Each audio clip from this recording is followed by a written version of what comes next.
Welcome, everybody, to DCxPC Live Presents Scene Support, the podcast that highlights the unsung heroes of the music scene. We got our recording engineers, show promoters, record labels, graphic artists, photographers, zine writers, sound people, and more. I am your host, Scott Pash, owner and operator of DCxPC Live, a DIY record label documenting live hardcore punk ska metal shows on a short-run vinyl. With 30 years of experience playing in hardcore bands across DC, Florida, and New York, as well as booking and promoting shows, I've had the privilege of working with amazing talent in the scene. Today's guest is a guy who wears more house than the average merch table, Johnathan Kent, the brain behind This Is Just a Record Label and host of This Is Just a Phase podcast. Whether he's releasing music for bands that deserve to be heard or digging deep with artists about their journey and sound, Johnathan is all about lifting up the underground. He's a passionate scene supporter, music nerd, podcast host, and all-around DIY lifer, and I'm stoked to talk shop, community, and the messy magic of running a label in today's world. Let's get into it. Thank you so much, Scott, for that amazing intro, man. I wouldn't say I'm a man of many hats. I'm just a jerk off of all trades. Well, which reminds me, that's a great Lunatic song, by the way. Lunatics. there was a period in the 90s where I couldn't go to a show in DC where they weren't opening. Whether it was like Rancid, or the Ramones, or like No Effects. Anyone that came through, it was almost always the Lunatics, and I did not complain. No. You know what? I've never seen the band live, but my buddy, I think my buddy had one of the go-kart comps. Those go-kart comps. And I remember hearing, I think it was Don't Want You was probably the first song I heard, and then I heard like Jerk of All Trades and like the other stuff that followed.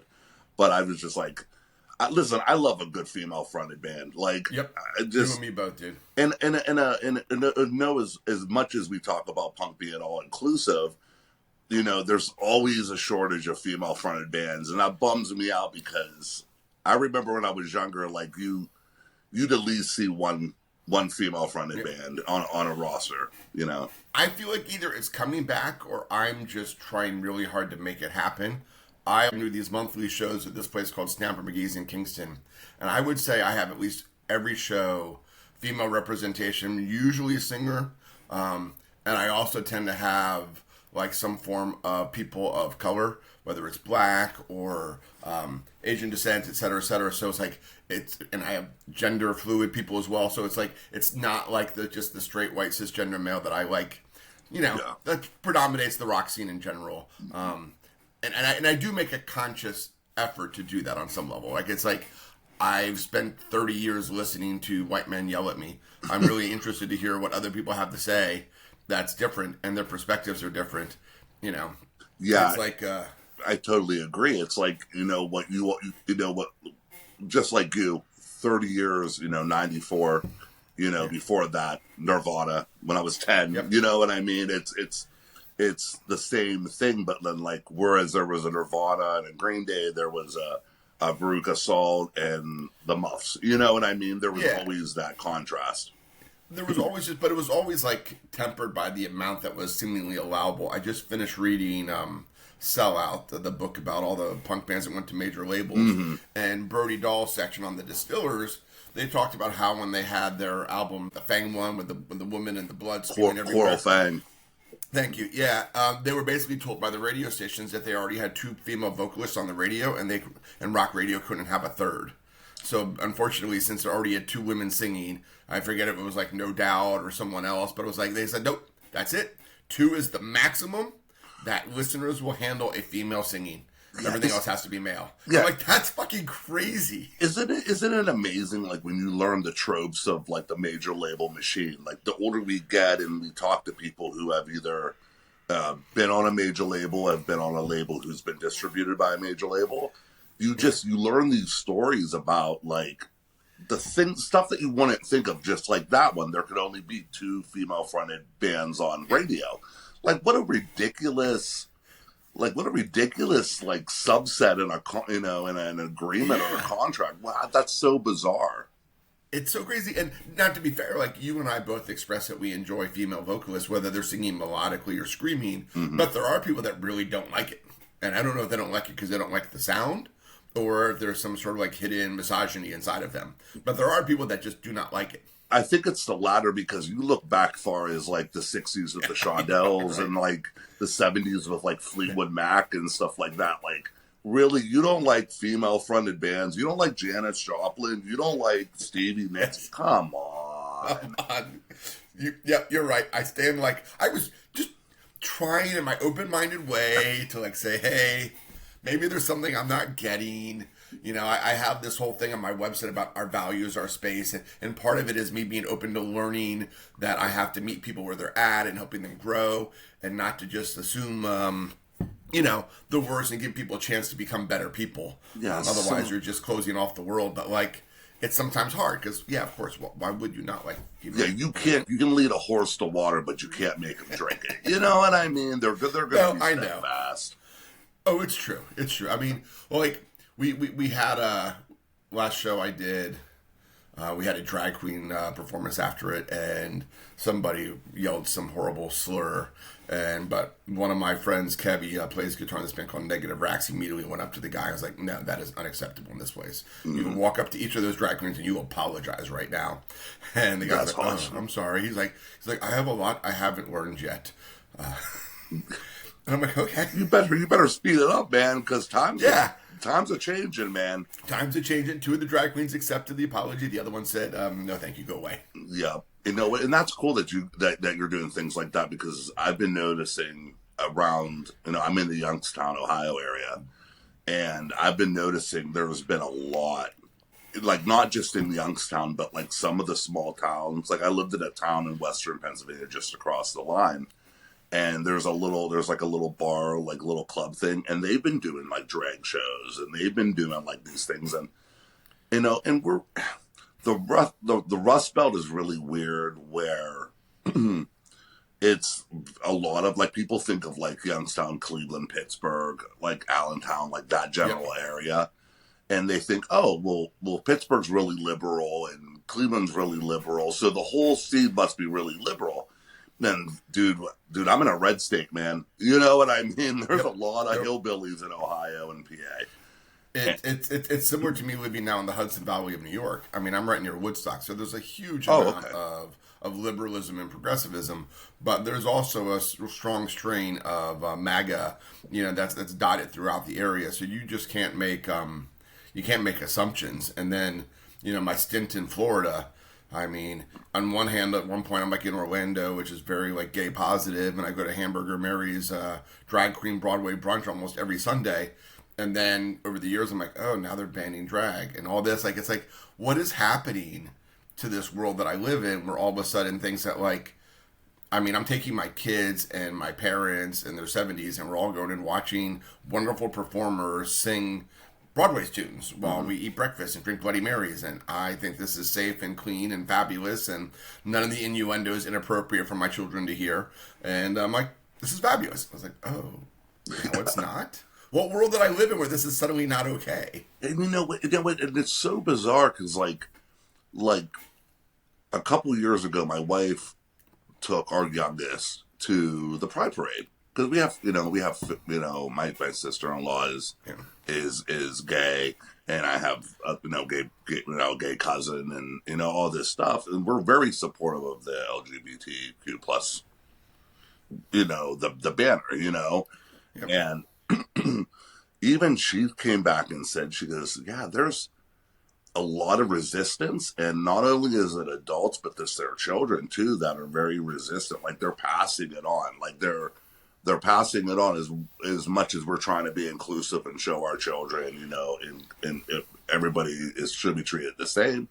There's still people in 2025 who don't get it, or don't want to accept it, or don't want, just like the people who claim that there wasn't autism 50 years ago. You know what I mean? Like, come on. It's on like one level, it's certainly an improvement over what I grew up in the 80s and the 90s, right? Yeah.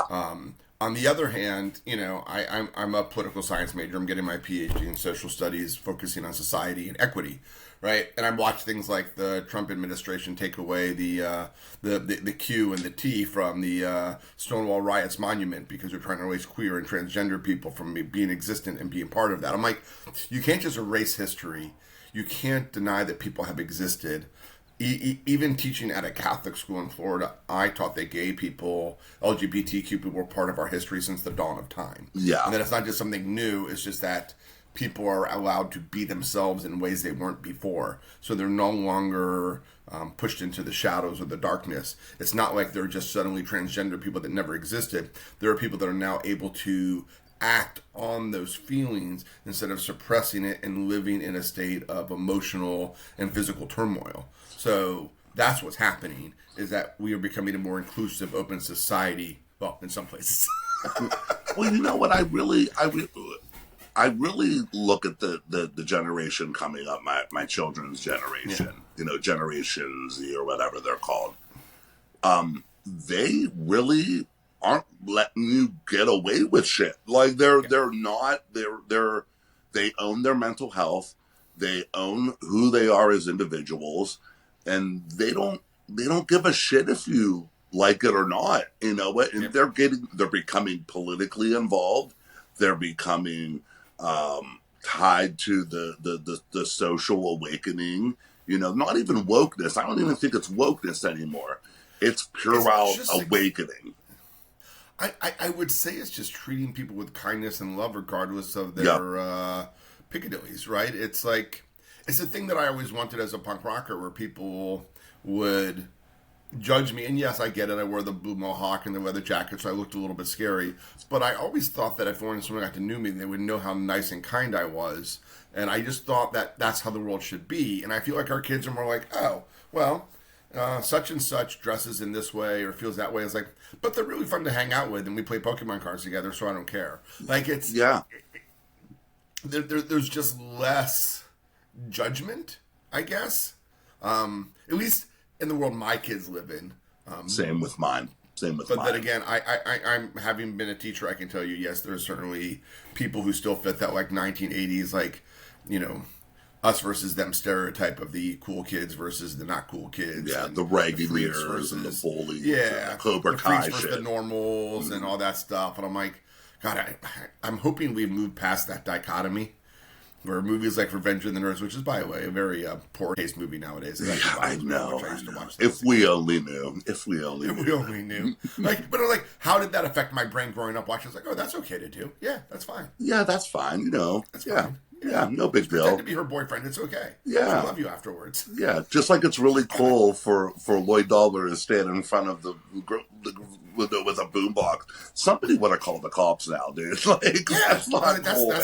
That's kind of stalkery-ish. Yeah. Right? It's like, oh, man, what were these messages we were sending to boys in the 80s? It was not good. Yeah, and then they wonder. I'm not sure how I turned out not to be a creep.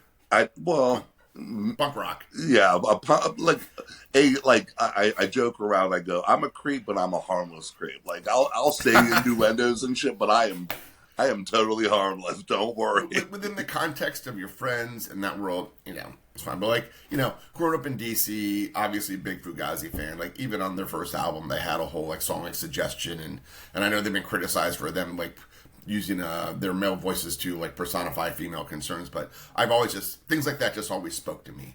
Things like Proper Gandhi's first album, second album.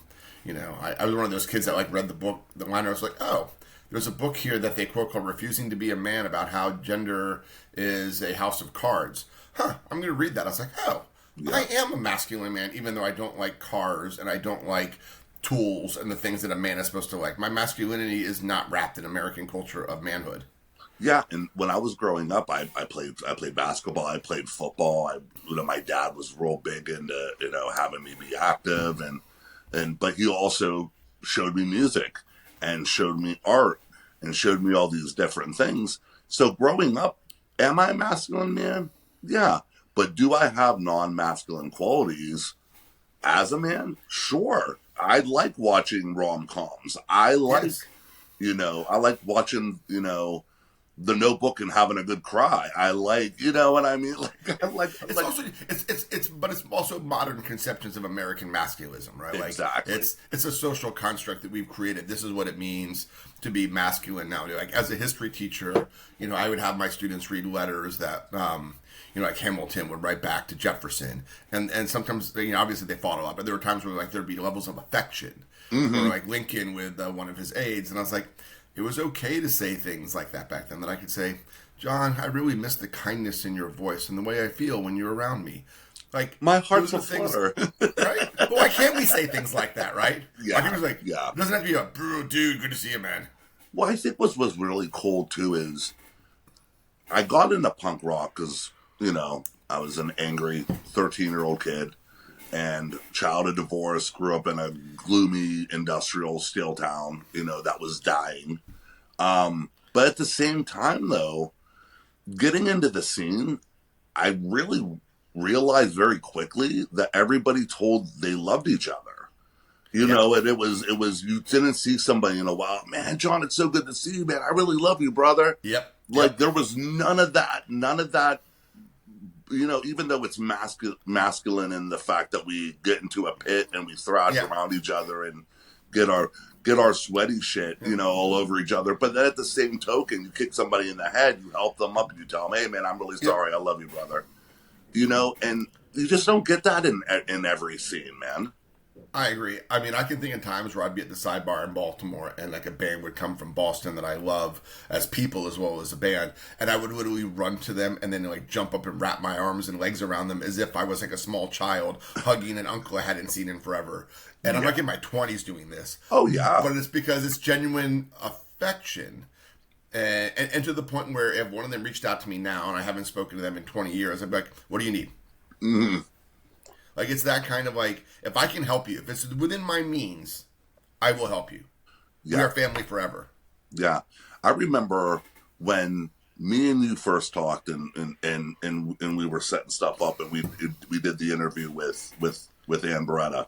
Yes. I remember I've never met this band. I've been listening to this band since the late 90s. You know, it's just so cool getting the opportunity to talk to them. And then you talk to them and they're just people, you know what I mean? They're just your everyday people. Yep. And same thing when I interviewed John Jughead from Screeching Weasel. He's just a person. Like, people get so hung up on like celebrities, but there isn't celebrities. Like, somebody from Teenage Bottle Rocket is easily acceptable, you know, easily approachable.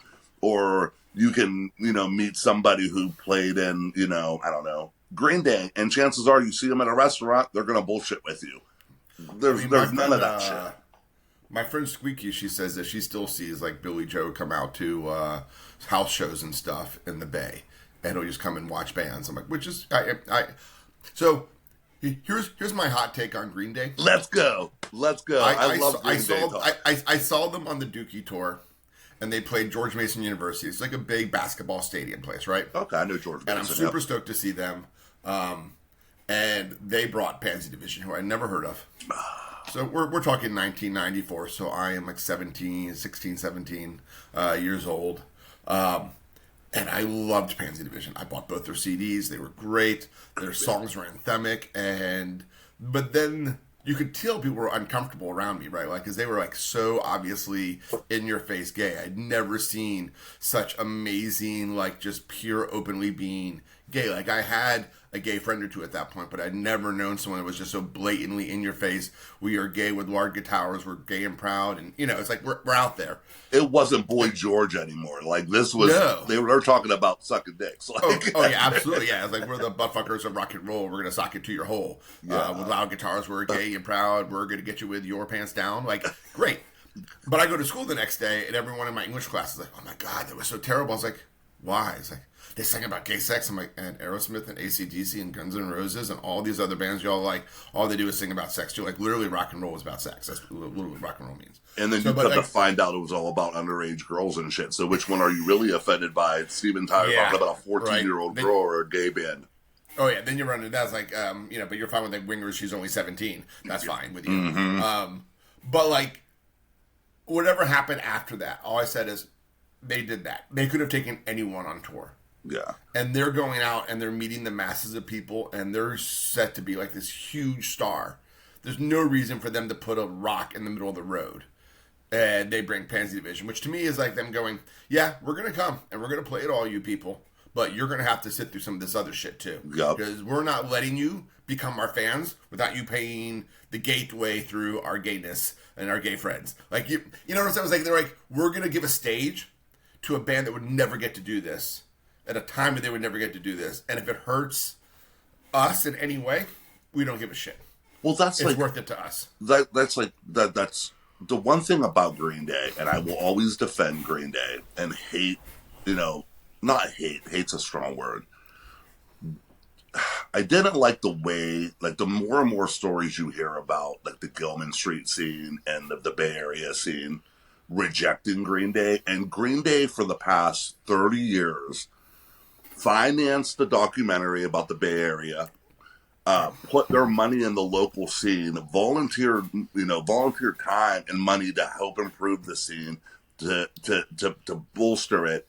And I know it's the whole Maximum Rock and Roll thing, the whole Tim Yohannan shit, we're selective and blah, blah, blah.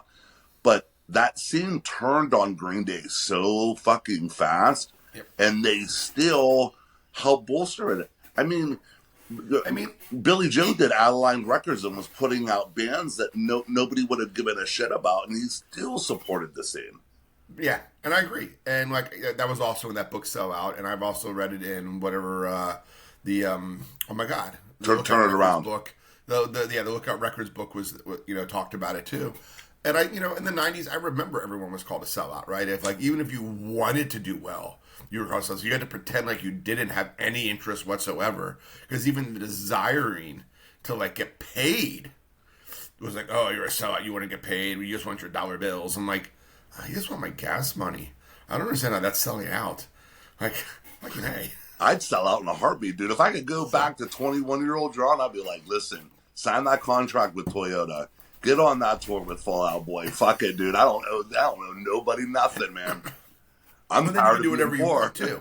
Like, you talk about heroes. Like, I was hanging out with my heroes. I never pronounced his last name. I know it's so hard to have your hero if you can't pronounce his last name. Dave Wasserman, Kid Dynamite, Lifetime, Good Riddance. He plays in Cross Keys, and he came to play New Paltz, New York for me in a small little bar, like maybe 110 people. And like, the guitarist was also in Philly's Kill the Man Who Questions. So to me, I'm like, oh my God, this is so great.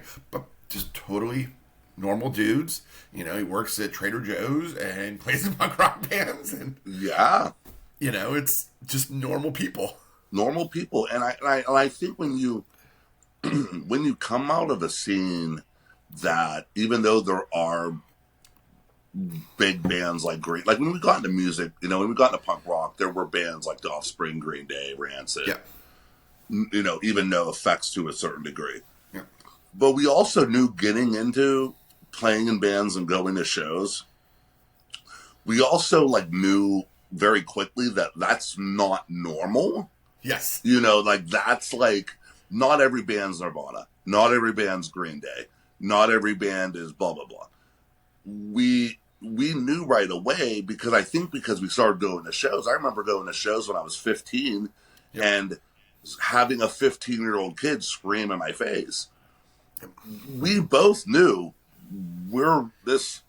it's never going to get bigger than this, basically. It was always what it was in the moment. Like, all the shows in DC were always all ages. And I started going to shows like 92, I was 16. And, you mentioned Green Day and Offspring. I remember when they all hit, and I was like, oh, to be honest with you, other than the small local bands I saw, there was no internet yet. So I was like, I wasn't even sure punk rock still existed. Like, most of the stuff I was buying was like Circle Jerks, Black Flags, Dead Kennedys, Minor Threat, Gangrene, all bands that no longer existed in any real way. Yeah, I knew Bad Religion was still putting out stuff, but overall, like, the idea that there were really active punk bands, it took me a year or two to realize that it actually was bigger than the world that I lived in, because I mostly went to shows and saw small local bands, and we're all just hanging out having a good time. And it took me a good year or two. Like, the first punk show I went to at the 930 Club was to go see the Meatmen, and the opening bands were Offspring and Pennywise, who I'd never heard of, so I sat outside. So you're talking like Ignition. Yeah. Offspring. Yeah. And wow. I didn't go inside, and I've learned my lesson since then. I was like, you always go inside. You always watch every band. Always go inside. Yeah, I watch every band, because you never know. You never know. Listen, I remember. I don't know if I should use their name, but there's a highly problematic band from Pittsburgh that I kind of got canceled. But I saw them when I was 16, and I hung out with their original bass player, and we just fucking chatted all night. And that wasn't. And then the next, 2 months later, their album is off and running, and people know who this band is now, and they're getting a lot of attention. And you're like, well, I just hung out with Andy like fucking 2 months ago, and he was the coolest, nicest fucking guy. Yep. It's and their now bass player was I've seen him at shows. He was a fan before he joined the band. I remember seeing him at shows and stuff, and it's just it's pretty wild, man. It's you never know when a band's going to break. There's a local New York band called Car Bomb Parade. Okay. And I've seen them bunches of times, hung out with them at VFW hall shows. Crazy nice guys, always trying to get them to come up and play one of my shows, but their drummer is also in Incendiary Device and maybe even another band. Okay. So like their schedule's really tight. But I saw yesterday they posted that they are being signed to Epitaph. And I'm like, fuck yeah. And like a real hardcore punk band. Like, I mean, the sort of band that like gets my heart pumping and says, this is why I do it. I was like, I didn't even know Epitaph signed bands that sound like this anymore. I'm so excited for them. I don't know where it's going to take them, but like, so proud of them. Such nice guys, so deserving, great songs, great people. They put in the work. It's great when you see people finally get their due, and it's one of those things where like, you get into punk rock, you're not going to be successful. You're not really going to. You're going to get in the van with your 2 or 3, 4 other friends. You're going to travel the country, eat bologna sandwiches, and get free pizza at almost every, or get the pasta buffet at every show. Tour pizza or promoter pasta. Promoter pasta. I listened to the episode where you guys talked. That's why I brought it up. I want a little shout out for the promoter pasta. But like, so when you see a band break like that, like it's like, yeah, one for us, like one for the underdogs. Yeah. Like, fuck yeah, go for it. Go. Mm-hmm. Be all that you can be. Like, not in the army, but like... Well, like, I was really happy when bands like Hawthorne Heights got big. Yeah. And bands like, like, what was it? Like, some of the Philly bands that broke, like the Messingers and Paint It Black, and, like, all these bands that, like, finally, like, they're getting attention, like, they put in their work. It wasn't like, I'll use Good Charlotte as an example, where they kind of got really lucky fast. You know what I mean? Well, they got lucky quick. I think Jimmy Roll got signed before they ever played a show or something like that. Like it does happen. I don't know about Jimmy Roll, because I know the first Jimmy Roll was on like a real small label in Arizona. Yeah, they were in that one time. I might as well just like make this book my sponsor. They were in that sellout book, and they basically talked like, yeah, they got on a small label, but then some guy on a bigger label heard that small little shitty record and loved it, and like, yeah, and they're like they barely existed as a band.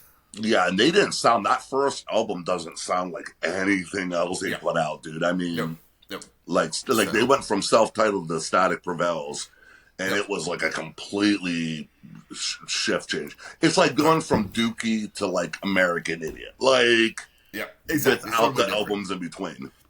We need to do a shift change because we have not talked about you at all. We've just done a general discussion of punk rock where we're hanging out at a bar talking, which is great. But I want to talk a little bit about you if that's okay. Yeah, that's fine, man. I was letting you. I mean, I just want to make sure people know who you are and why you're great. So like, which would you like to start with, your podcast or your record label? Where's your focus and heart lying at the moment? Honestly, it's been the last several months, the resurgence of the podcast. I kind of took a little bit of a break from the label. I mean, we do have releases coming out. Yes. But my main goal is getting the podcast back out there, because it'd been like 6-7 months where I hadn't done anything, and I was itching. Like, I was ready to get back out.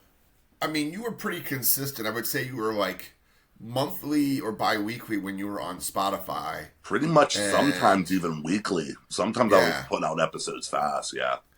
yeah. So what made you switch then? Okay, so it's from like doing Spotify to YouTube, and what was that about? Because I'm doing both. So like I'm happy. I do better on YouTube than I do on Spotify. So I'm not sure why I inherently keep sticking with Spotify or Pocket Cast or all the other audio ones. Well, what really, not that, because you're on there, I won't talk shitty about the big old spot. But what happened was that when I had originally started podcasting, my buddy Sam, who I do the podcast with now, Yeah. he had a buddy who was doing podcasting. He had mentioned there was this app called Anchor. So, and it just so happened that Anchor had a like distribution deal with Spotify, but you could still cross-platform all your different, Apple, iTunes, Google, Breaker, or whatever, yeah. Radio, whatever, yada yada. So I started doing that. Well, then as I was using the app, they decided no longer to use Anchor, and they switched to a different thing. So I went along with it, and then when that happened, what I started noticing is that Spotify was taking episodes off of my podcast, and I was violating copyright. But I was using bands' music, like they were giving me permission to use their music. Sure. So, so I started dealing with that, and I was like, well, fuck it, I'm not going to cross-platform. I'm just taking music directly to Spotify. So then I went strictly Spotify. I think I was like, God, I don't know, maybe like 30 some episodes in at this point, and so I was losing my Apple listeners, I was losing my Google listeners. There are people that will not listen on Spotify. So I went there, and then Spotify changed platforms again and went to what you use right now. And the way I was looking at it, it's not as easy to use it on my phone. It looks like they record one chunk. It's hard to edit. And I don't want to go through this anymore. And you know what? I'm not getting the listeners that I couldn't get from something like YouTube. So why don't I just put this on hold, come back when I'm ready. I'm going to do everything on YouTube, do a video thing. I got Zoom, I'll just record. And then Sam came to me and was like, hey, man, I can help take the load off. I can do the editing for the videos. We'll record and do that. And I was like, you know what, let's do it. And honestly, the viewership is right on par to what I was doing when I was on Spotify and stuff. So it's just a different platform for me to use, and people seem to really enjoy it. So, Trev, who's Struggling Artist Podcast, shout out to him. Shout out to Trev. He's my producer, helping me out. When I did my first podcast on Stage Banter, I used Zoom. And that podcast died for at least two critical reasons. One, I couldn't maintain consistency with it. Consistency I think is really important. And part of the reason I couldn't maintain consistency is the entire podcast was based on like making jokes. So it was very comedy based. So I had to constantly write skits.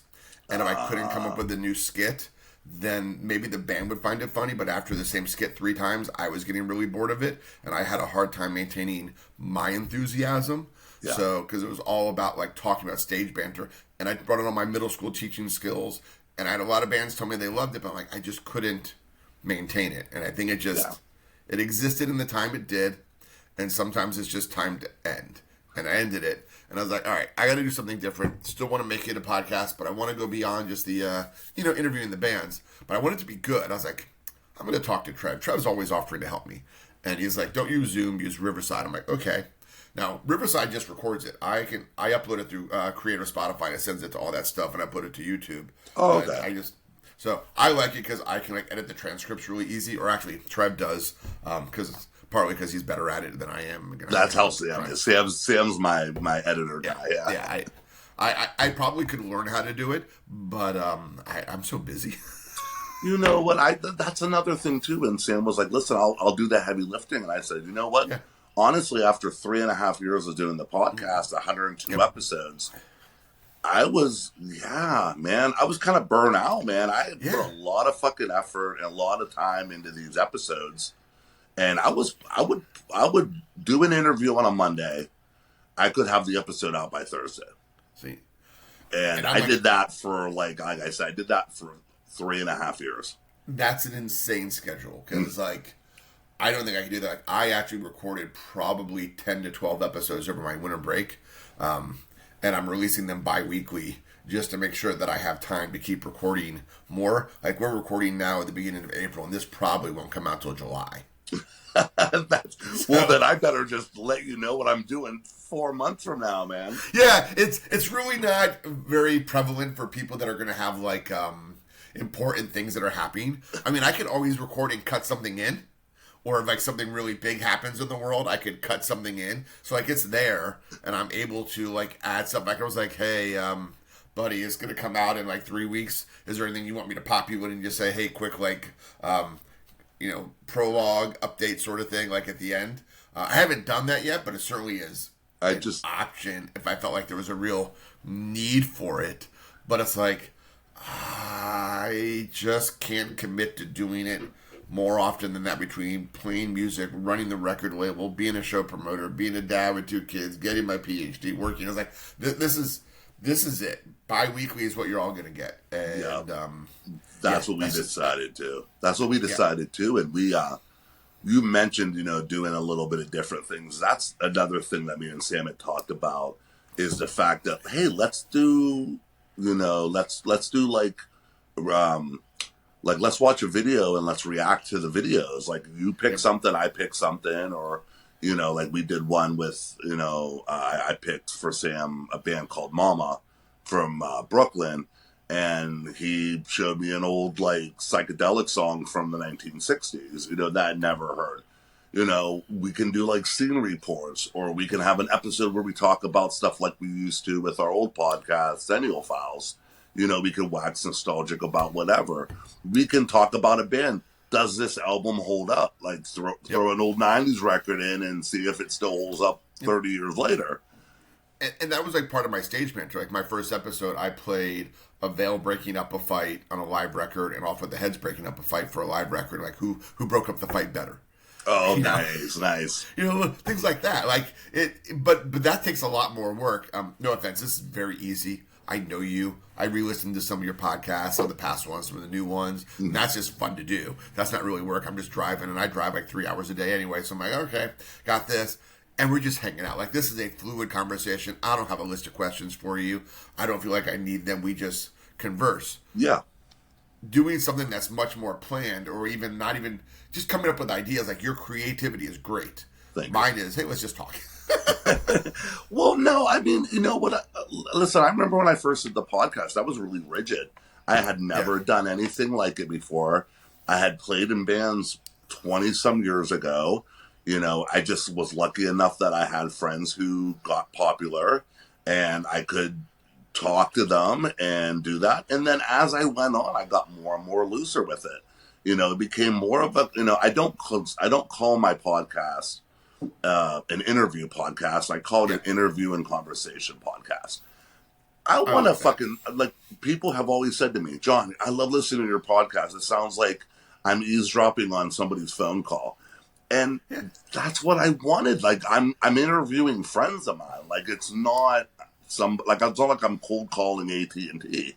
Yeah. Like, I mean, as I said at the very beginning of this episode, I was like, it sounds like you're hanging around, we're just talking over beer or coffee, and we're just shooting the shit, which I love. And I just wanted to make sure we talked on the content you've done. Do you ever repeat the same people at all? Like, I mean, you've done so many. Do you come back and say, hey, here, where are you at now? On the old podcast, I had Jay Prozac on. I have a joke. It's the Five Timers Club. Jay Prozac is a member from the Prozacs. He's a 5-timer. Nick Spoon from Lesser Creatures is a 5-timer. Zach Buzzkill from the Radio Buzzkills, I think he's 5-timer. And Athena Athens from Little Lost Girl, I think she's a 5-timer.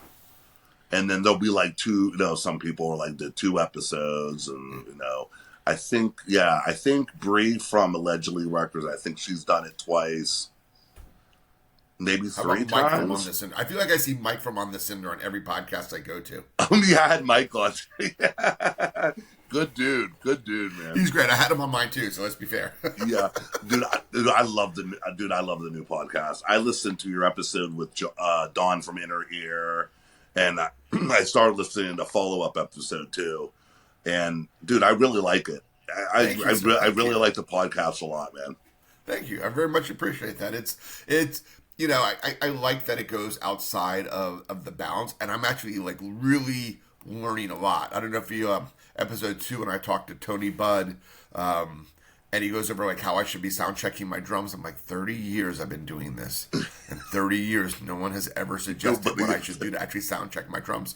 How the fuck did no one ever tell me this in 30 fucking years? I liked how Dawn busted your balls about not knowing anything in a talking tag, but you're a drummer. Yeah. He's like, that's it. I'm ending the interview right now. And it's just great. Like so the last one I just did is out now with Jerry. Well, not now. Now when we're talking, not now. When Jerry, we're listening. Jerry Lafferty. Love the man to death. I guess there's a point in the thing where he says like they're state funded, and have you ever heard of a festival, be it funded by local or state government? And then I go, just Punk Island that I can think of. And someone posted on Facebook, was like, quoted Jerry, and then said, "Skipping no beat, Scott." And I'm like, I didn't mean that as an insult, but I guess that's kind of funny because he's like, "Have you ever?" And then Jerry just keeps going, ignoring the fact that I had said, "Yeah." You just like skated right past it. Right past it. And I only know that because I just finished interviewing Mike Dietz and Phil Bacchus from RBNX, and they run the Lunchbox stage at Punk Island. And they were telling me how like Make Music New York is one of the major funders of Punk Island that allows it to be a free DIY festival. Mm-hmm. And it's a, state, county funded nonprofit sort of thing. But if I hadn't had that interview literally a couple weeks ago, I would have said, "Yeah, Jerry, I know nothing like that." No, nothing. No. You're the only one, apparently. Yeah, you're the one that I know of, buddy. It's you. But it's amazing what he does. So I love it. There's so many people doing amazing things out there, other than the bands. Yeah, that's what I really liked, and I tried with the podcast to branch out. Like early on, I had the host that does a Talking Records podcast, and then I started reaching out to record label owners like Athena and Amy and Bree from Allegedly, and I even had like people who were like part of the art scene, out of Cleveland, and it's nice to do that because it breaks up the normal band banter. Because you interview somebody in a band, who, like you said earlier, you kind of get the same kind of stories. Yeah. But you get somebody who promotes shows or does art or does installations or whatever, or does the label, like Athena doing an 8-track. Yep. Who the fuck does 8-tracks? Like, somebody is going to find this interview riveting. Yeah. And believe it or not, funny story, Athena Athens is my biggest played episode ever. Fascinating.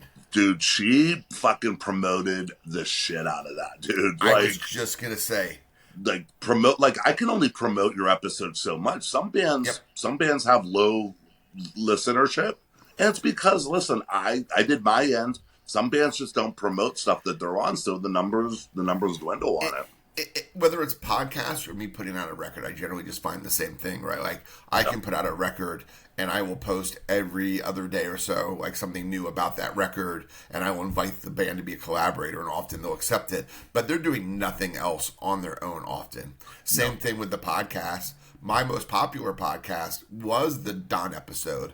But it's now it's the Foreign Descent one with Craig Mazur, because Craig, he was just sharing it nonstop. He was sharing it on Instagram, he was sharing it on Facebook, he was sharing it in Facebook groups for the fest. He was asking for me all the different clips I had so he could share different clips. He's like, I want everyone. He's like, I'm actually a really scared of the limelight sort of guy. Like I get nervous about these things, but I think he's like, I'm really happy with how this came out. I just really feel like this really captured who I really was, and I just really want to share this. And he's like, normally I'm like really a behind the scenes sort of guy that doesn't want to be out front, but like I'm really proud of this. And I'm like, thank you.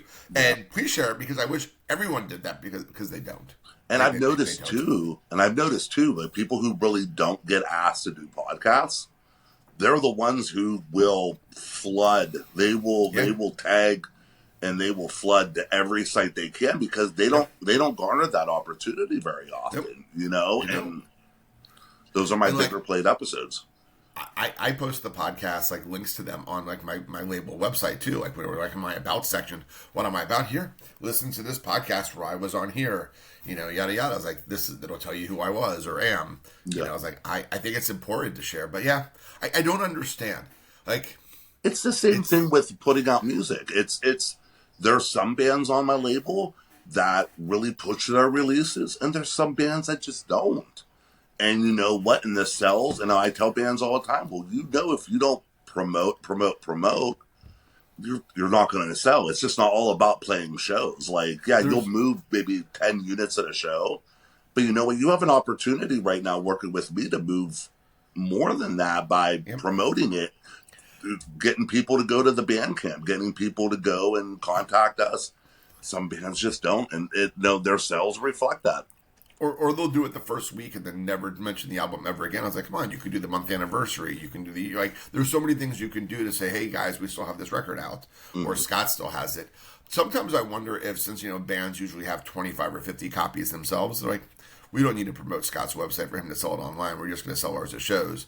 And I'm like, but get your music out. And I sell to people all over the country. And unless you're touring, you're not. Yes. Like, I don't have touring bands on my label. So that's why I couldn't get into bed with vinyl like you did. Because you know what? I can't project I'm going to sell 100 records of this band. They're not a touring band. They're not going to California next week. I can't get in bed. And I have records with bands that like sell, and then ones that don't. Mm-hmm. And usually the ones that sell, like, will pay something off, like the Inquisition record sold out, or the Rebelmatic record, Middle Age Queers, Raging Nathans, and those funded my ability to put out local bands who are local or regional that really don't tour, but I just feel like their moment matters. But yeah, they take a lot longer to sell. Yeah, Raging Nathans, they're going to sell because that band constantly tours. They're not that far from me in Dayton. They're going to sell because they're out there. When me and Mike started the label, we had we were just going to be a local label. Like, we were just going to put out local music. We put the comp out and then put out 2 local bands. And then, when it was, but then Jay from the Prozac was like, hey, you want to put out our early demos? And we're like, I'm not saying no to Jay Prozac. Sure. So once that happened, we kind of started being maybe more of just a punk label. Like, we're not doing what like you're not Discord just doing DC. You're gonna expand out, which was our original thought. We were gonna be promoting Northeast Ohio, Northwest Pennsylvania bands. So like CDs, like I people offered them. Who was I with the other day, and they literally gave me a CD and they asked me if I could play it, and I said no. I don't have a DVD player anymore, and I don't have a CD-ROM in my laptop, and my new car does not have a CD player. I was like, I can take... it was Bobby Edge, and I love Bobby Edge. And I was like, Bobby Edge, I already bought your record. He's like, yeah, I want you to have the CD anyway. I was like, all right, I'll take it. And I feel like such a jerk when I don't want to take someone's CD. I was like, but I can't play it. But I don't know that my perspective is normal. Like, I am betting there's thousands, if not millions, of people driving around with cars from before 2008 that still have CD players in them, or people that still rock their CD player on their stereo system at home, and that's something. And they still I have all my CD books, but I have no way of listening to the CDs. See, I have a CD. I have a CD player in my vehicle. I have a game console that still has a CD player. I have a little radio that has a CD player and a cassette player. So I had it. The thing with, I'm glad you brought that up, not having the ability to play a CD. Yeah. I tell people all the time, yes, we're a CD label. We also are digital. You buy a CD, you get the digital download. Sure. Okay. So even if you spend $10 on the CD as a fucking, paper holder or whatever, or give it to a friend. You're spending $10. I'm not asking you to drop $35. Sure. So even if you just want it as a keepsake, you're only spending $10. How many people buy a $35 vinyl and listen to it all the time? You probably listened to it once, put it away, and then you're listening to it on Spotify. No, I mean, I have a record player in 2 different rooms in my house, but it is not inconsistent. Like, I'm in my office, and I have my small record player here. You know, I have 3 or 4 records that are up, and if I sit down, I was like, I'm going to do some work. I want to put on a record. I was like, Cloud, I want to walk downstairs and get a record. I was like, I was going to listen to the same ones I already have here. But you're right. I have easily 200, 300 records, and there are some I go back to regularly, and there are some that I have not listened to probably in a year at least. But I felt like that was the same way when I had CDs too. Like, I had hundreds and hundreds of CDs. I'll be honest, I loved it when I had that very first iPod when I turned 30. Oh yeah, when you could put like 1,000 songs on that. 2006, and I had like 3 months worth of punk rock music on there and that little spin dial. I just loved it to death. So good, so good. It was so good, and I had all my CDs ripped to it, and you know, and that's the hard part. Like, I have a lot of CDs. You know, I spent 98 to 2008 being on tour a lot, and a lot of the music I got was me trading CDs in my bands with other smaller regional bands whose stuff wasn't at like Tower Records, and I have all that stuff on CD, but there's no other way for me to listen to it. That stuff, a lot of it hasn't been put on Spotify or YouTube. It's not released on vinyl. Like, it's only there, and up until like, you know, 2016, I still had it on my iPod, and my iPod finally died. And I'm like, oh, where do I get that stuff again? I might have it on CD, I guess. I'm not gonna buy a CD player.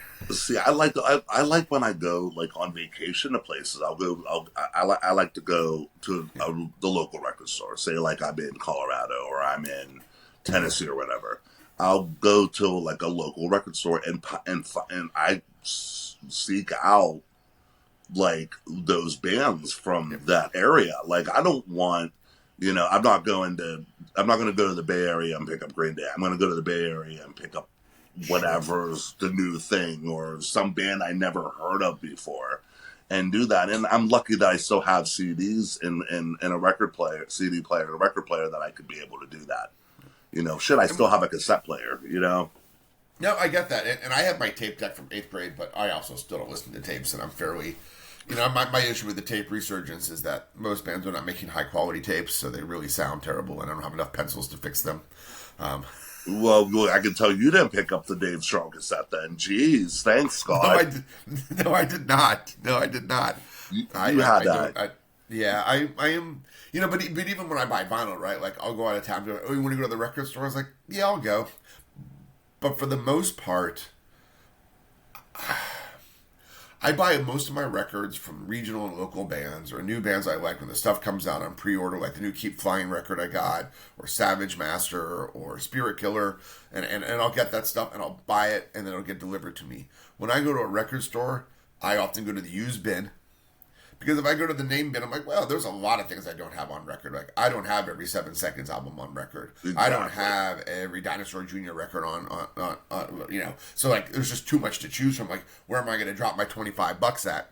I was like, or I can go to the used bin, and they only have 3 records that I like, and each record's only $15. So now I can just pick 2 of these for the price of 1 out of the used bin. So, and if they don't have a used bin, it is very rare that I will buy something at a record store unless I think I can't ever find it anywhere else. And that makes me probably not the best record store person.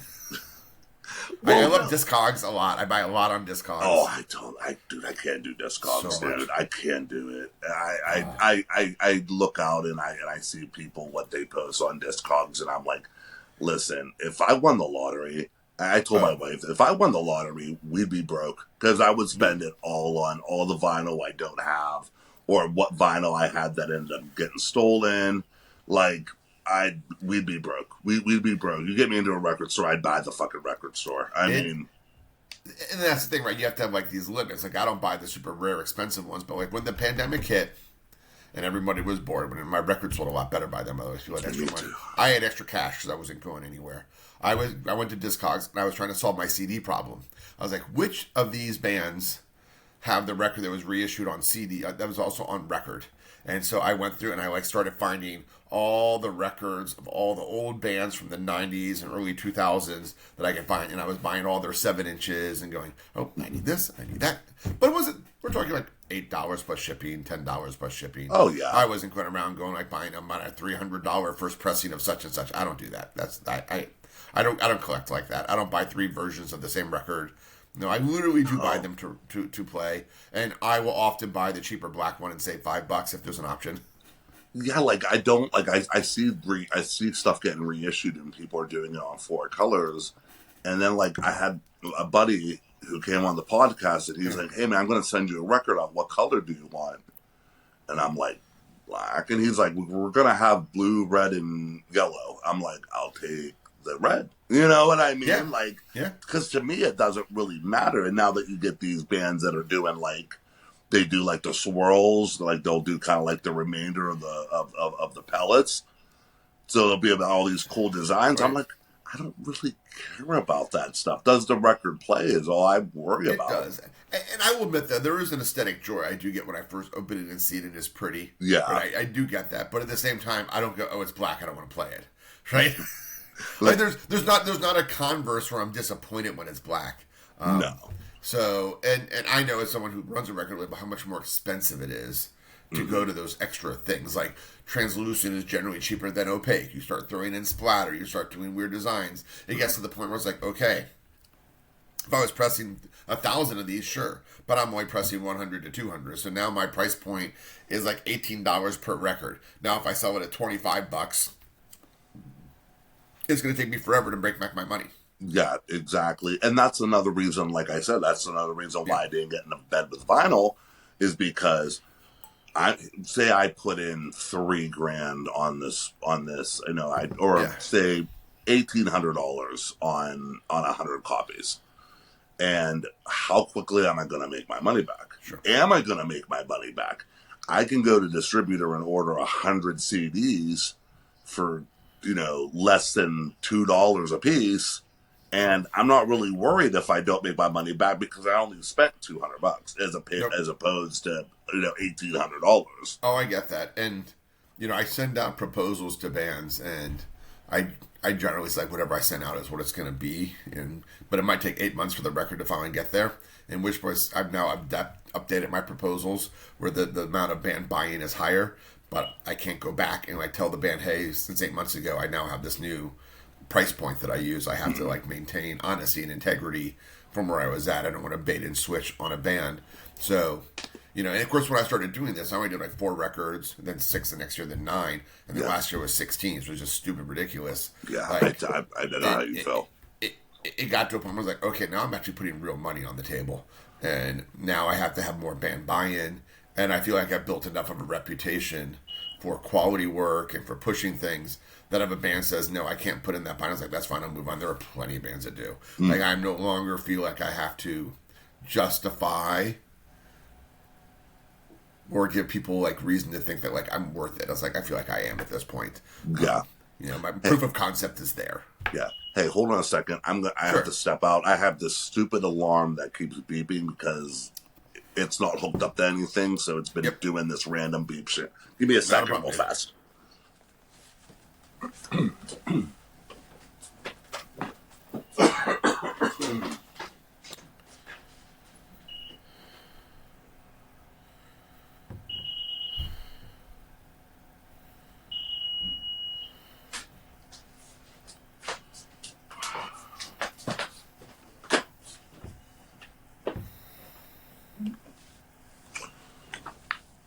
Sorry about that, man. Like, if I didn't take care of it, it was going to fucking drive me nuts, dude. Oh, no, I was hearing it. I was like, nah, that's got to be annoying. Yeah, it's fucking... Like, we bought this house 2 years ago, and when we bought it, it already had this alarm system, and it wasn't hooked up to anything, and it wasn't kept up, so just randomly it'll beep.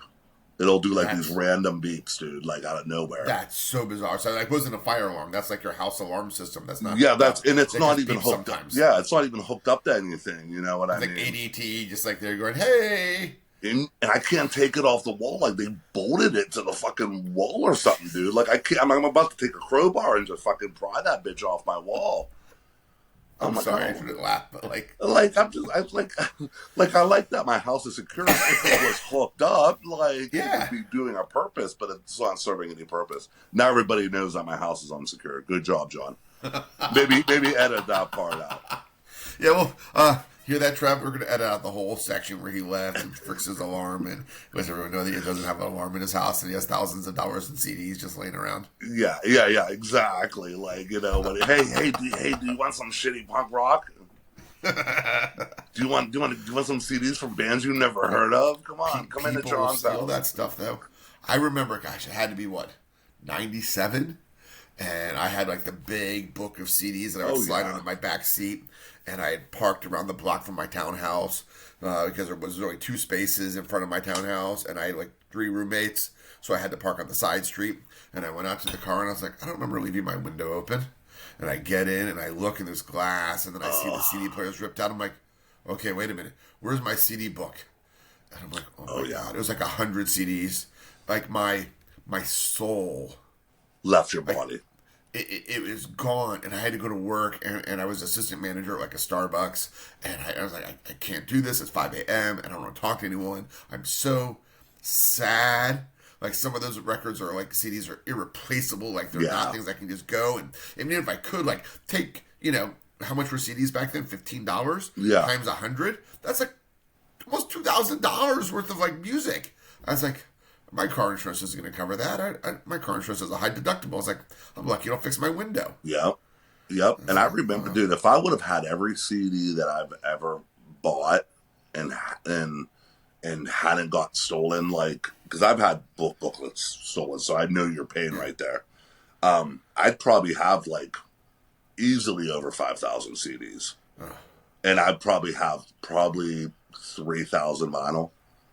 See, and you know what? And people wonder why I'm poor, because I spent fucking money on, and I only have a fraction of that. I mean, I still probably have 2,000 CDs, and I probably have a couple hundred records, but you know what I mean? All the things that I've lost over the years or had stolen, or, you know, it's like shit I don't even know. Could be in my mom's basement. I don't know. But and it's like, and I have 3 categories of shit. I have records. I have books. My old house in Florida had wall-to-wall bookshelves. Mm-hmm. So, like, books are really heavy when you move. And then I have those big, giant, long, white boxes of comic books, probably about 20 of those. And it's like, that's pretty much it. Like, if I didn't have to bring that stuff, I have, like, you know, 25 shirts, 2 pairs of pants. Like, I don't have a lot of stuff other than that collectible stuff that, yeah, you're right. I haven't read some of those books in 5 years, but I'm not getting rid of them. Well, that's like, here, I'll show you real quick. I'll flip my screen around and see if I can. No, but actually, I don't think it'll let me. Let me flip it. Just turn it around in your hand. Yeah, I was gonna say let me turn it around in my hand. But if you look, I have DVDs. Yeah. And there's like, and then I got books, and I got some records out. But that's not nearly what all we have.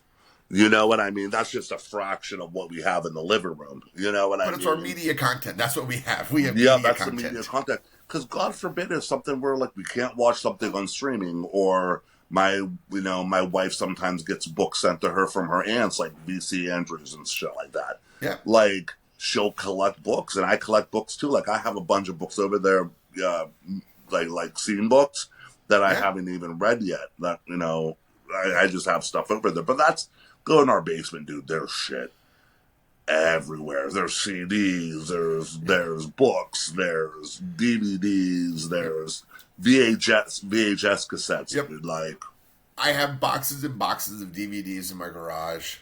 I also, you know, I was a teacher, so I also have my entire classroom. So I have probably something like 80 mugs from students, all my like resource books, all the costumes I used to wear when I would teach social studies. I'm like, I don't know what to do with it. I don't know if I'm going back to the classroom. At some point, I'm going to have to go through it and look at the mug and go, can I remember which kid gave this to me? I'll be like, well, this is my Wu-Tang mug. This was given to me by Joshua Penaloza. Got it. Move on. Yeah. You know, like, if I can do that, then I'll keep the mug. And if I can't, then I have to move on. Now, you said you're in upstate New York now. Are you? Yeah, Hudson Valley now, like near the Woodstock. Yeah, so you're going back to school. So you're not teaching right now at all? No, I'm at UAlbany on like a full-time scholarship and stipend. So I work as a graduate assistant. So I grade, I assess other work, I help teach classes. I work in the admissions office of the PI Center, the Pathways in Education. I do research. But that's, I also work for the graduate school. So I have like 3 bosses. Okay. But I'm not actually in a classroom other than when I'm teaching graduate students. And those are all students who are going to be like future teachers. I got you. So Okay. I'm no longer teaching the Rugrats anymore. That's awesome. Yeah, when I found that out, I was like, oh, that's really cool. That's really cool that you're able to further your education and still be able to work. Yeah, it's been the benefit is that it's flexible, but it's also what makes it hard. I can work all the time. Mm-hmm. Like I was telling my wife, I generally I get up at 5:00 every morning, and most mornings I have to leave at 7:30 to take my kid to school. So 5 to 7:30 is Scott get up and do schoolwork until 7:00, eat, shower, out the door by 7:30, sit down someplace, do schoolwork until I pick my kid up at 3 and then come home, and that's pretty much my day. Yeah. But if I need to do a podcast, I have some time, and my wife took the kid into school for me today, so I didn't have to worry about finding a quiet place. You can't do a podcast at a Starbucks or the coffee shop. Yeah. I was going to go to there's a local university near my kids, so I was going to go there and sit down and do the podcast there. But I was like, oh, this will be easier. Yeah, if I can just do it from home. Sure. Yeah, I had to take I was up at 7, I had to take my son to school. I wasn't going to make him ride the bus. And I was like, well, I'm up. And then I sent you a couple messages. You didn't respond. I was like, oh, he's probably doing the exact same shit I'm doing right now. And it's funny too, like everyone has their personal way of doing things. I would say you and I tend to talk over Facebook Messenger, and that's probably the last thing I check in the morning, if I remember to check it at all. Yeah. Like I check my email, I check my Instagram, and if I go onto my Facebook page, is usually on my record label one. I don't usually go to my personal one, so I have to literally go to the Messenger app on my phone to look at it. So it's like, oh, I have to remember to do this because some people do message me here. And I'm the complete opposite. I check my text messages, my Messenger, and then some point during the day I'll check my Instagram or whatever. Because most people don't hit me up on other sites other than Facebook. Because even if you don't have a Facebook account, you have Messenger. So I just, even if people don't have it or they're on Instagram, their message will go over to my Messenger. I would say 90% of my messages that are not email or text based come through Instant Messenger. Yeah. So it's where I get everything. So it's okay, that's where I'm always looking to see what's going on. And it's really bands will email me. I was like, okay, I can handle that. But I'll get a band Facebook messaging and I'm like, oh, that means I gotta click on this and it's going to take me to the business suite of my when you have a business Facebook page. I was like, it's really actually not easy to check your messages. No, it's kind of a pain. I don't do it often. The one day I looked at it right before Christmas and I had messages from October and didn't realize I'm a shitty business owner, dude. And I'm sure they're all Facebook telling you some spammer pretending to be Facebook that you violated. I get that on a daily basis. You have violated law. We will suspend your account if you don't click on this. I'm thank you, sir. No, I'm not. Spam. No, I'm not stupid. That's not going to happen. No. So. But, what do you want to chat now, man? What's up? I don't know. Let's see here. So, who's going to be, any records you are working on that you're excited about? I know you just put one out a little bit ago. Do you have anything in the works? Yeah, the last record we put out was the 80s compilation. That was the 80s. We had 20 bands cover 20 songs from the 80s. Mostly pop songs. We basically hey, well, why don't you pick a cover? And we had Lame Ass Dads do Your Love. We had the Sneaky Heat Missiles do The Girl You Want. There was, we had tons of bands. We had the Louseketeers on. We had just tons of bands that were willing to do a cover, and it turned out to be it was our biggest seller of the year. Awesome. This time coming up, we have coming up here in a couple days. There are 2 Columbus bands, the Feral House Cats and Broken Barcodes. Okay. We put out Broken Barcodes full length last year. The Feral House Cats rockabilly, and Broken Barcodes are tongue in cheek Ramones score. 2 really good bands, so that's going to be coming out. We're doing a CD for that. They're putting out the vinyl one. Broken Barkers are putting it on their label. Ordinary Morning Records. Okay. So that's going to happen, and then next up we'll have a band called the Follow Ups from Canada. Okay. We're putting out the reissue, their first album on reissue on CD, and Jordan from Faster and Louder is putting it out on record. Those are the two big things that'll be coming out consecutively this month and next. Follow-ups will be next month. And then we got a few other things kind of in the pipeline coming up soon. I don't want to announce it yet because I'm not 100% sure when it's going to drop, but those are the next two that'll be. Do you help the bands at all with like their recording, or is that all on them? They come to you with finished products, mixed, mastered, and all that. You know what? As far as recording and mixer and mastering, I let the bands do all that because that's their property. I don't want any of that. Like, I don't ask. Send me it, but I'm not going to do anything. I'm basically going to store it. It's going to be used for the duplicator, all that stuff. But you know what? We'll help you with getting you CDs and helping you with promotions and doing all those things. Do the bands buy in with the CD purchasing, or do they just get free copies? Like, how do you, if you don't mind sharing? It depends. Like when we do comps, we'll just throw copies at bands. But if bands are going to, because what we'll end up doing is if a band wants copies, what I'll do is I'll send you copies for your run. But say if you want to sell them at shows, hey man, do you want 25? I'll give them to you at what we pay. So like if a band comes to me and said, hey, yeah, we want like 50 copies. Okay, here you go. Here's your 50 copies. Just give us $2 to get them made per one.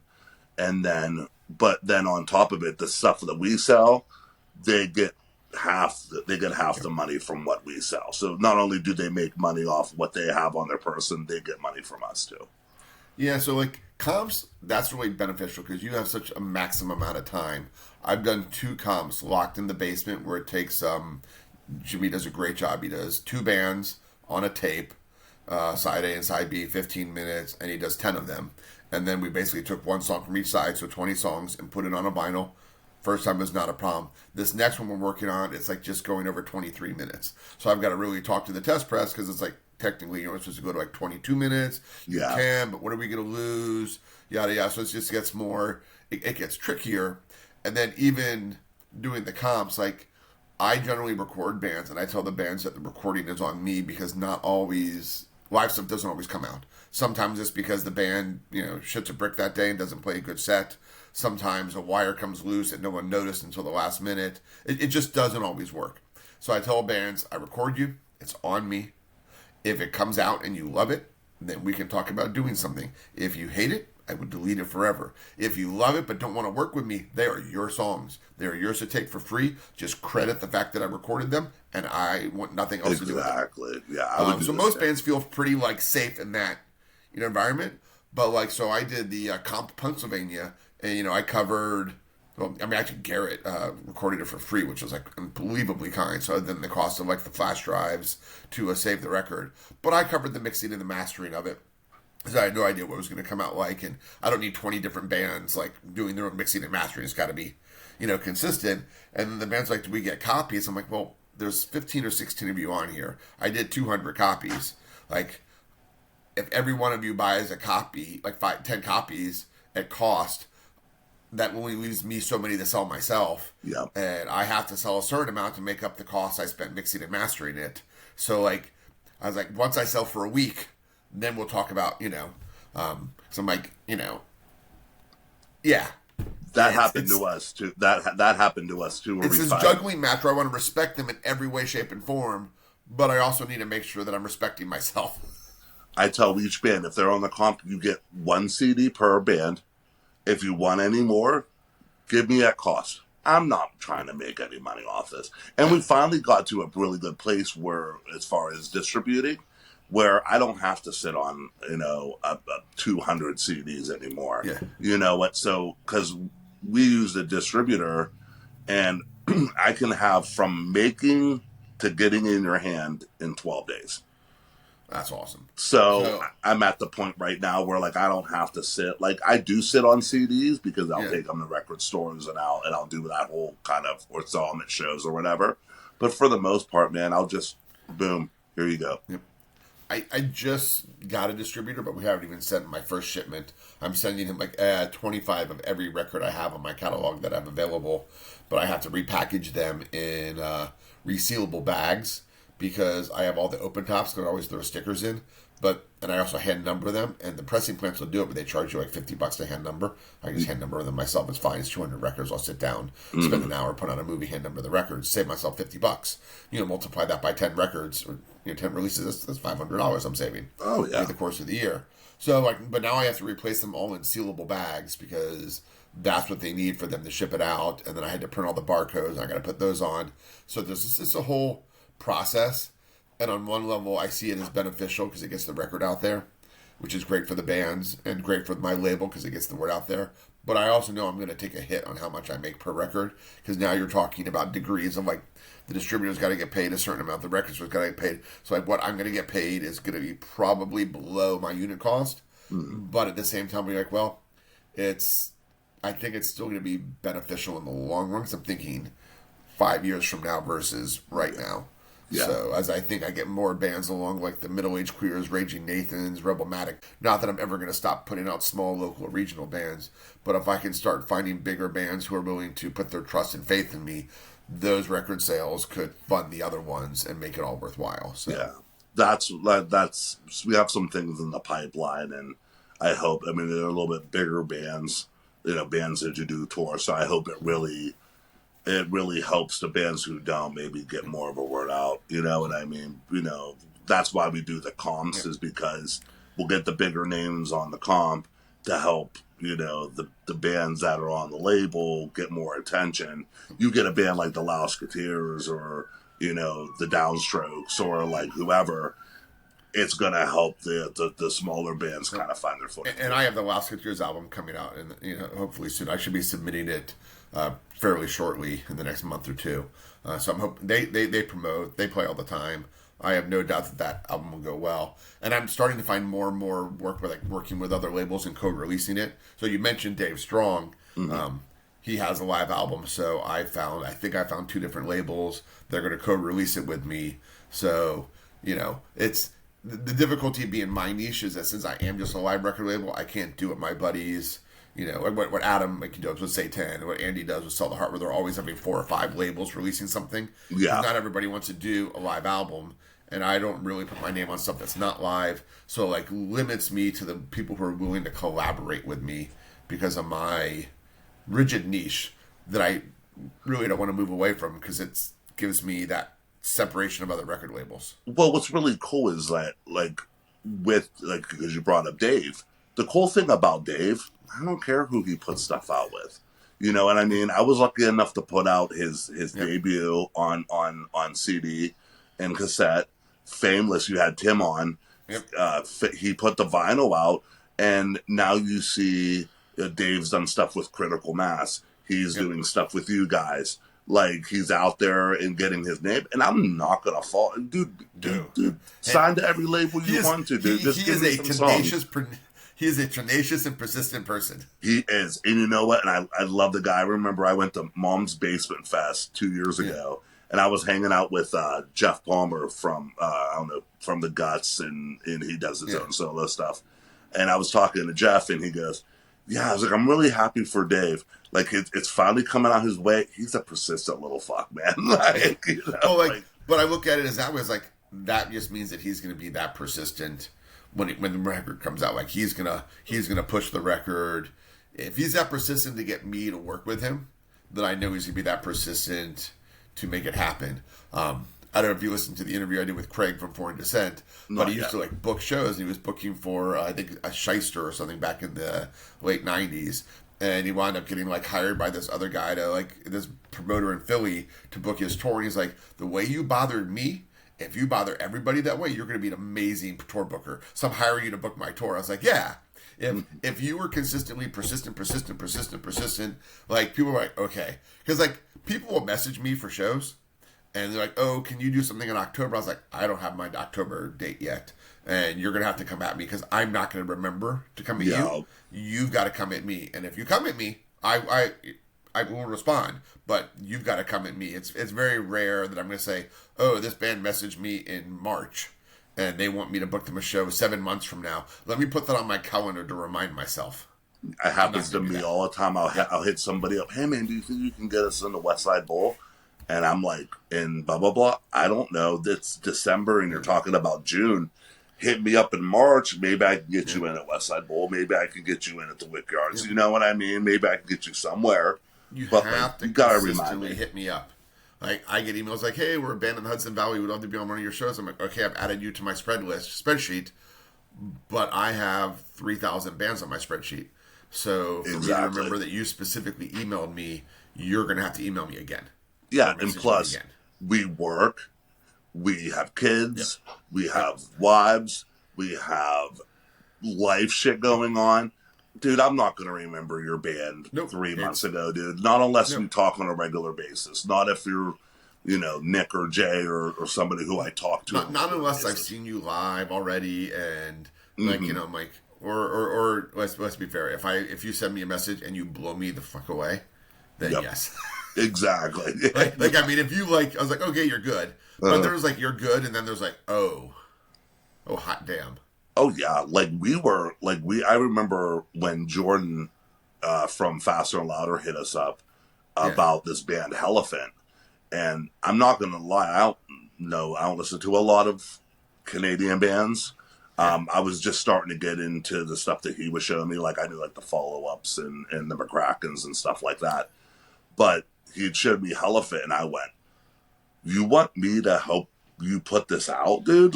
You want me to put..." Dude, it was one of the most amazing records I've ever heard in my life. And that's great.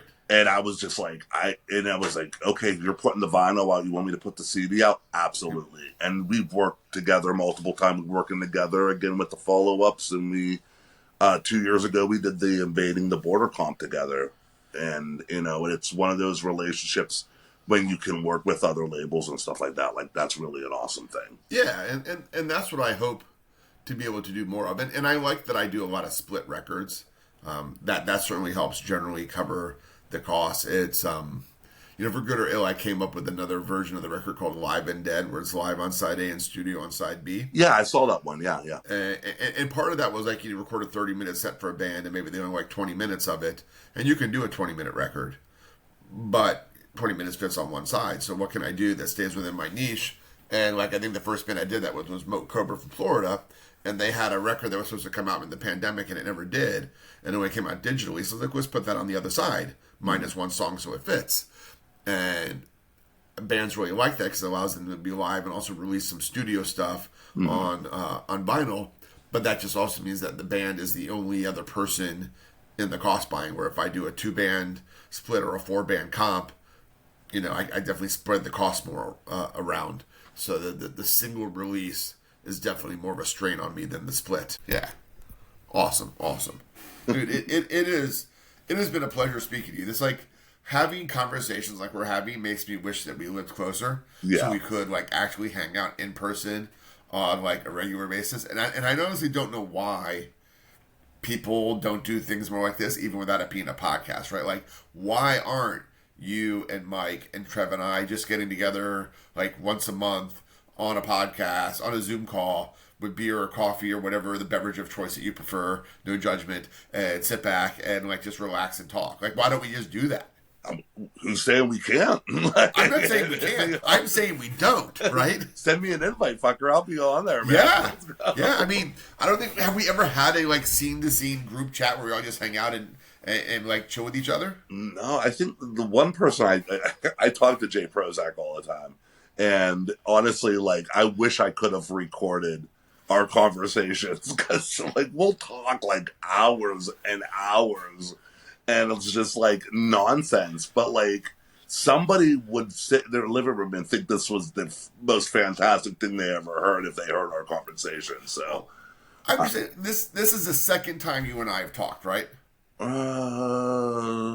Third?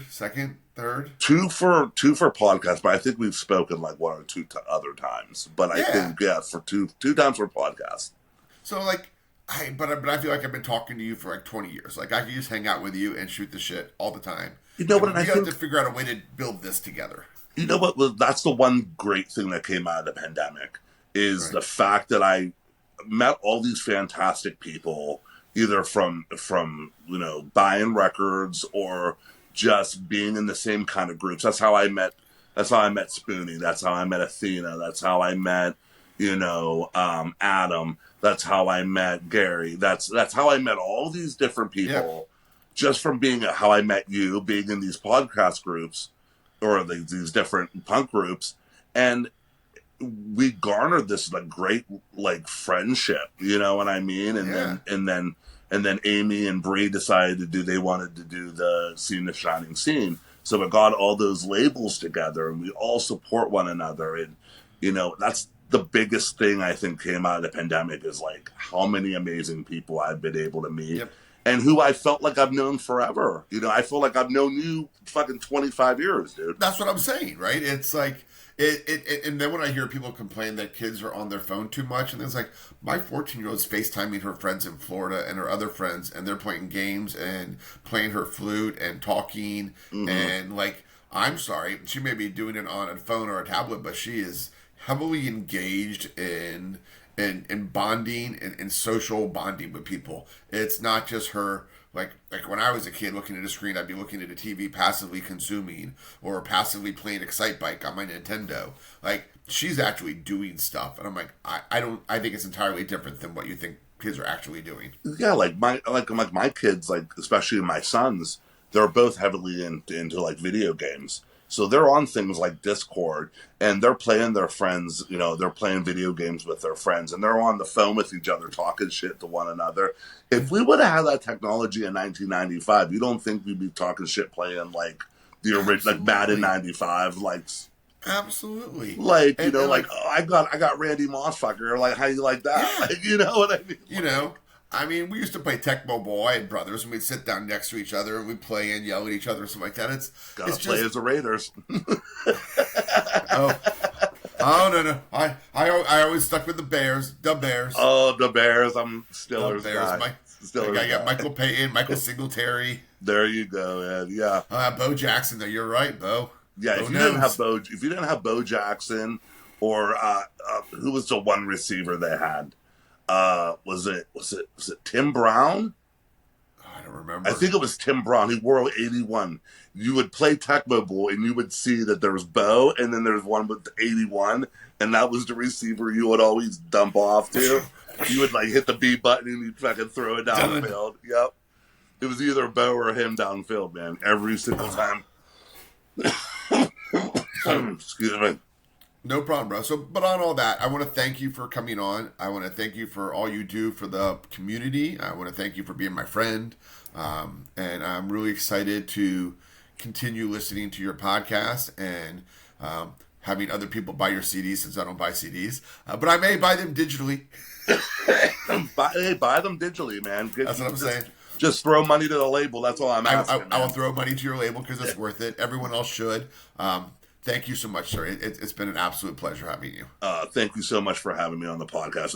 When I found out that you were doing the podcast, I got really excited. I was like, I have to be on this. I have to be on yours, and I have to be on Trev's.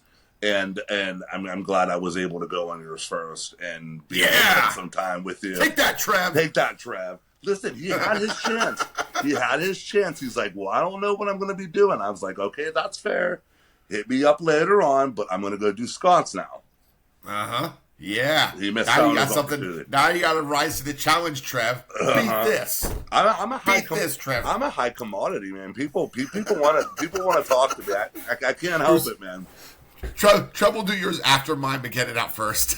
Yeah, exactly.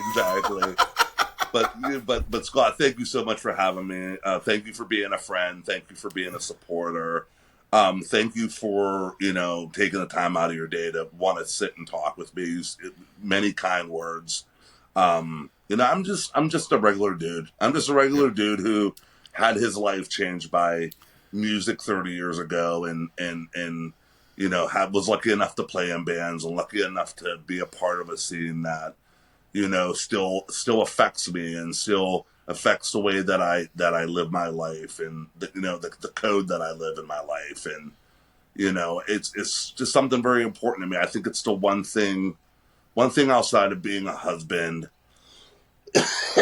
being a husband and a father that I can hang my hat on, to be able to know that I'm a part of a community that still cares and still values what they do, and the amazing friendships I've been able to make over the last 30 years. It's really an amazing thing, man. And thank you very much for taking me the time to talk about what I enjoy, man. You literally just stole my entire biography. What I mean is I feel 100% exactly the same way. Yeah. So everyone out there listening, watching, check out all of Johnathan's stuff. It's great. It's super dope. As you can tell, he's the real deal. He's an RG, regular guy, but he loves his punk rock, and it infuses everything he does. Thank you. Have a great day, night, evening, whatever it is that you're all doing, and talk to y'all later. Get below this morning's headlines. Look out below.